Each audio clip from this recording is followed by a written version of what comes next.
На полках магазинов уже появились салюты и хлопушки – главные атрибуты Нового года. Но чтобы праздничный фейерверк не обернулся пожаром или травмой, нужно четко знать правила. Сертификат двигаете? Да, это все продукция. Так. Сотрудник МЧС внимательно изучает сертификаты соответствия на партии пиротехники, проверяет их подлинность и сроки действия. Это необходимо, чтобы убедиться, что вся продукция в магазине прошла обязательные проверки безопасности. На данной точке реализации пиротехнической продукции имеется как постановление городской администрации, так и сертификаты на всю представленную продукцию. При покупке пиротехнических изделий, повторимся, нужно обязательно обратить внимание на наличие сертификата,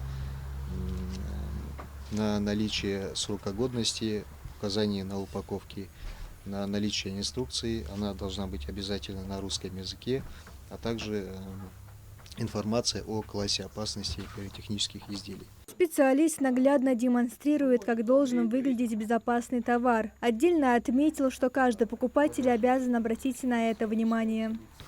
При выборе пиротехнических изделий нужно обратить внимание на целостность упаковки, обратить внимание на инструкцию, она должна быть обязательно на русском языке.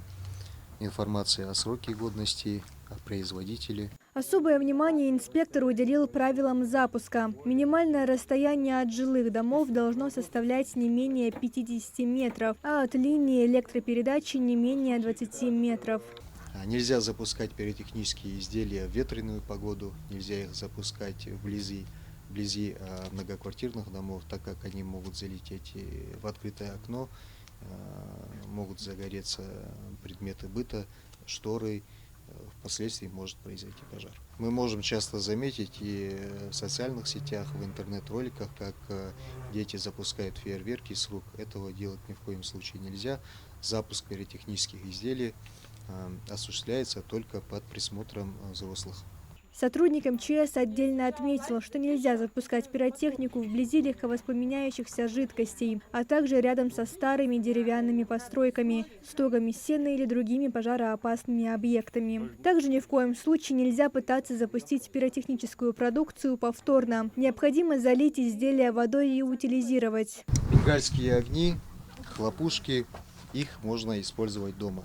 Всю остальную пиротехническую продукцию необходимо запускать исключительно на улице. При зажигании бенгальских огней не держать их рядом с лицом на определенном расстоянии, на безопасном расстоянии, и не давать их в руки детям.